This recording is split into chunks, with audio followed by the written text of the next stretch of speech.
این پست علی آقا رو که دیدم گفتم حتما باید بررسیش کنم، با توجه به اون سابقه درخشان قبلیش که توی هایلایت علی کریمی یه گوشه‌ایش آوردن. اولین کاری که کردم جستجوی معکوس تصویر بود، واسه اینکه ببینم چه منابعی این عکس‌ها اولین بار منتشر کردن. آموزش این کار رو هم قبلا تو آنتی فکت گذاشتم.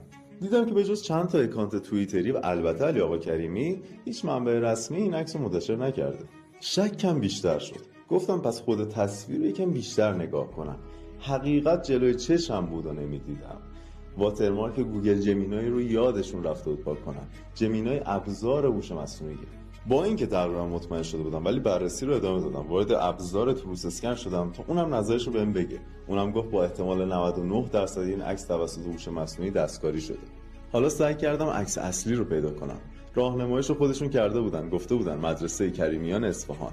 پیج مدرسه رو پیدا کردم و دیدم بله عکس اصلی اینجاست. خودشون هم تعجب کردن و پستش رو ساختن، ولی تعداد نفراتی که دیده بودن واقعیت همینه. همون جمله معروف، حقیقت تا بند کفش‌هایش را ببندد، دروغ نیمی از جهان را دور زده است.